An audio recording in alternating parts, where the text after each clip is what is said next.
کہ جابر بن عبداللہ رضی اللہ تعالی عنہما ظہر اور عصر کی نمازوں میں امام کے پیچھے سورۃ الفاتحہ کے ساتھ سورت بھی ملایا کرتے تھے، اور وہ کہتے ہیں کہ ہم نبی صلی اللہ علیہ وسلم کے پیچھے سورۃ الفاتحہ کے ساتھ سورت بھی ملایا کرتے تھے ظہر اور عصر کی نماز کے اندر،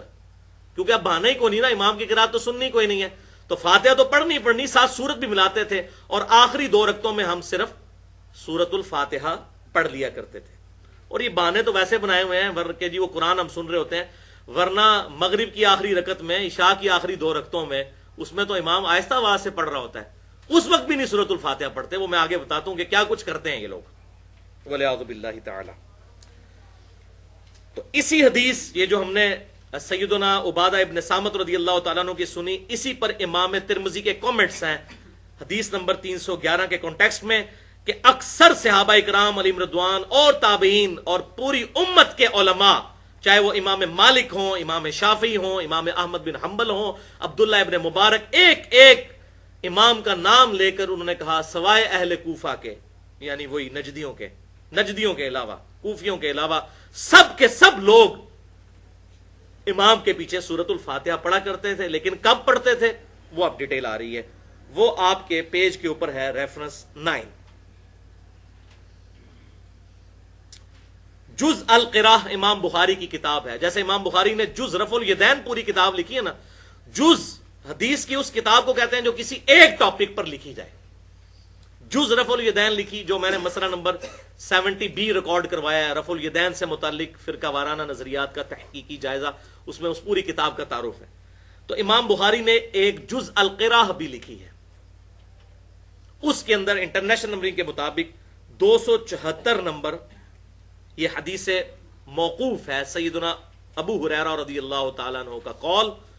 آپ کے پیج پر ریفرنس 9۔ للامام سکتتان، امام کے لیے ہوتے ہیں 2 سکتے، امام 2 سکتے کرتا ہے تلاوت کرتے ہوئے، ایک سورۃ الفاتحہ سے پہلے اور دوسرا رکوع میں جانے سے پہلے، یعنی قرات کرنے کے بعد امام کے ہوتے ہیں 2 سکتے۔ فَاغْتَنِمُوا الْقِرَاءَةَ فِيهِمَا، تو تم غنیمت سمجھو ان 2 سکتوں میں قرات کرنے کو، بفاتحۃ الکتاب، سورۃ الفاتحہ کی تلاوت کو، ان 2 خاموشیوں میں جو امام خاموش رہتا ہے اس ٹائم کو غنیمت سمجھتے ہوئے اس میں سورۃ الفاتحہ پڑھ لیا کرو۔ یہ امام ابو ہریرہ رضی اللہ تعالیٰ عنہ کا فتویٰ ہے کہ سکتوں میں پڑھنا ہے جب امام خاموش ہوتا ہے، اور یہ سکتے پہلی رکعت میں 2 ہوتے ہیں، وہ صحیح مسلم میں موجود ہے کہ آپ صلی اللہ علیہ وسلم دوسری رکعت جب شروع کرتے تھے تو سکتہ نہیں کرتے تھے، وہ ڈائریکٹ آپ سورۃ الفاتحہ سے شروع کرتے تھے، ہاں پھر رکوع سے پہلے سکتہ کیا کرتے تھے۔ اور سکتوں کا بھی ثبوت، پہلا سکتہ تو صحیح بخاری اور صحیح مسلم کی متفق علیہ حدیث ہے، آپ صلی اللہ علیہ وسلم سورۃ الفاتحہ سے پہلے ثنا پڑھا کرتے تھے، اس کا سکتہ کرتے تھے، اور اسی میں صحابہ کرام علیہ رضوان کہتے ہیں کہ آپ صلی اللہ علیہ وسلم کا اتنا سکتہ ہوتا کہ سورۃ الفاتحہ بھی پڑھ لیا کرتے تھے وہ لوگ۔ تو یہ پہلا سکتہ ہوتا تھا، اور دوسرا سکتہ سنن نبی داؤد میں انٹرنیشنل نمبر کے مطابق 777 نمبر، اور سنن ابن ماجہ میں 845 نمبر حدیث ہے کہ آپ صلی اللہ علیہ وسلم رکوع میں جانے سے پہلے قرات کرنے کے بعد ایک لمبا سا سکتہ کیا کرتے تھے،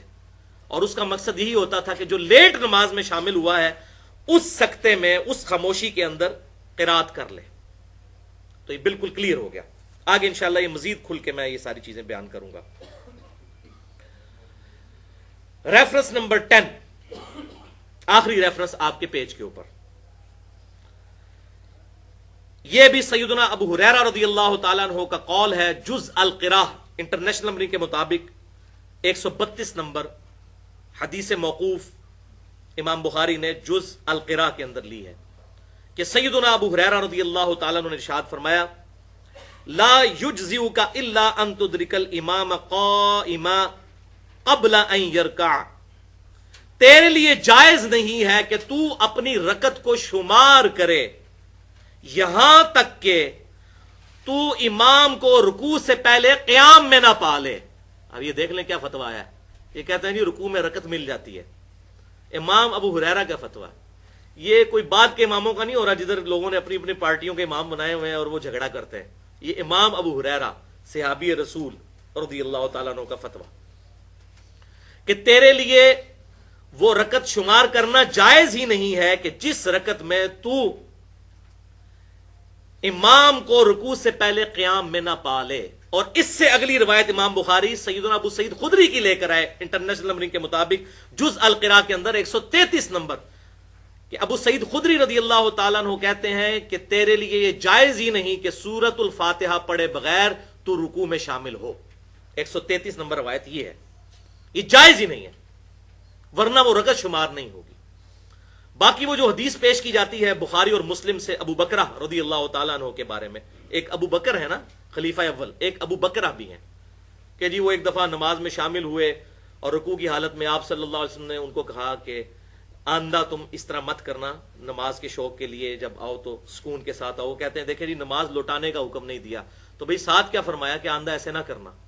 پھر امام بخاری نے وہ کلاس لی ہے نا اہل کوفہ کی جز القراء کے اندر اس روایت کے اوپر کہ بھی اللہ کے محبوب صلی اللہ علیہ وسلم یہ فرما رہے ہیں کہ آندہ ایسے مت کرنا، اور تم نے پکڑ کے یہ فارمولہ بنا دیا کہ رکوع کے اندر رکعت مل جاتی ہے. وہ تو اس کو پتا نہیں تھا، کسی نے یہ رزلٹ نہیں نکالا، تم نے اپنی طرف سے یہ رزلٹ نکال دیا اور جعلی قسم کی فتویٰ جو لوگوں کو بتا دیا. ان کا تیری جرت کہ اللہ کے محبوب کہہ رہے ہیں کہ آندہ ایسی حرکت مت کرنا اور تو کہہ رہا ہے کہ ٹھیک ہے ہمیشہ ہی حرکت کرو اور رکعت شمار کر لو. دیکھیں نا عقل بھی تو کام کرتی ہے. اور یہاں امام ابو ہریرہ اور امام ابو سعید خدری رضی اللہ عنہما، میں یہ جان بوجھ کے امام کا لفظ کہہ رہا ہوں کیونکہ امام کا لفظ یہ اپنے بزرگوں کے بارے میں بول رہے ہیں، اصل امام تو امت کے صحابہ کرام علیہم رضوان ہے. ان کے فتوے آپ ذرا سنیں کہ تیرے لیے جائز ہی نہیں تو اپنی رکعت شمار کرے جب تک کہ تو امام کو قیام کی حالت میں نہ پالے، قیام فرض ہے. اور ابو سعید خدری کہہ رہے ہیں تیرے لیے جائز ہی نہیں رکوع کرنا جب تک تو سورۃ الفاتحہ نہ پڑھ لے، وہ رکعت ہی شمار نہیں ہوگی. تو بہرحال یہ الگ سے ایک مسئلہ ہے، اس میں انشاءاللہ کبھی میں ڈیٹیل سے ڈسکشن کروں گا. تو بہرحال یہ دونوں روایتیں جو حضرت ابو ہریرہ رضی اللہ تعالیٰ کی روایت ہے کہ تیرے لیے جائز نہیں کہ تو رکعت شمار کرے، یہ عبد الرحمن تابعی سے ہے، اور اسی تابعی نے ابو سعید خدری سے بھی روایت کی کہ سورۃ الفاتحہ کے بغیر رکوع نہ کرنا. تو دونوں ایک ہی بندے کی روایتیں ہیں. اس سے یہ بات کلیئر ہوئی کہ اس بندے نے یہ ویژن امت تک پہنچا دیا کہ دو صحابہ نے مجھے مسئلہ کلیئر کر دیا. امام ابو ہریرہ نے فرمایا کہ تم امام کے پیچھے جب تک قیام نہ حاصل کرو رکعت نہ شمار کرنا، اور امام ابو سعید خدری نے فرمایا کہ جب تک فاتحہ نہ پڑھ لو اس وقت تک رکوع میں مت جانا. بالکل واضح ہو گیا. الحمدللہ علی کل حال.